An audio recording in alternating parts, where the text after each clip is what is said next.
क्षमा करिवे। आपण जेतेबेले निश्चिंतरे बसिथिबे सेतेबेले कथाटिए भाबिबे कि आपण मरी जिबा परे कोन हेबो। आपणकर चिता जळुथिबो। आपणको विदाय देबा पई श्मशान को आसीथिबा लोकमानक मध्यरु किछि लोक भारतीय राजनीति विषय चर्चा करुथिबे। किछि लोक केंद्र तथा राज्य स्तरीय नेता मानक विषय मत व्यक्त करुथिबे तो किछि लोक देशर अर्थनीति को मजबूत करिवार उपाय मान कहूथिबे।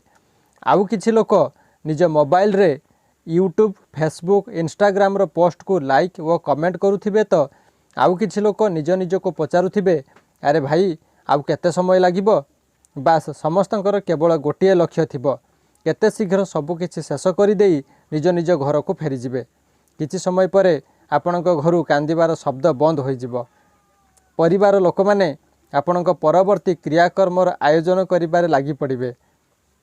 अल्प किछि दिन परे आपणक फोटो सामने दीपटीए किंबा मोहम्बतीटीए जाली आपणक पई सभाटीए करा जिवो। सभारे समस्ते आपणकर गुणगान करिवे।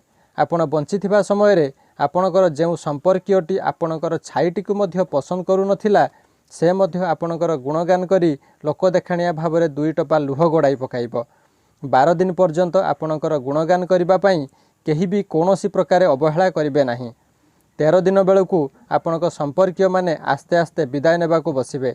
सेते बेलकू आपणकर व्यवसाय बा ऑफिस रे मध्य आपणक सीट रे अन्य किए जणे बसी आपणकर कार्य आरंभ करि देइथिबो।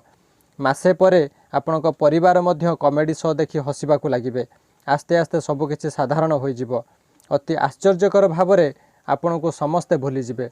बास 1 वर्ष परे आपणकर पुण्यतिथि अति आडंबर सहकारे पालन करा जिवो। किंतु द्वितीय वर्ष पूर्ति बेलकू आपणक स्मृति समस्तक प्रच्छद पटरु संपूर्ण भावरे विलुप्त होई जाइथिबो। आजर এই छोट भिडियोटी जदि आपण मानक भल लागि थाए तेबे लाइक करिवे, चैनल को सब्सक्राइब करिवे एवं आपणकर कम्युनिटी रे शेयर करिवे। धन्यवाद।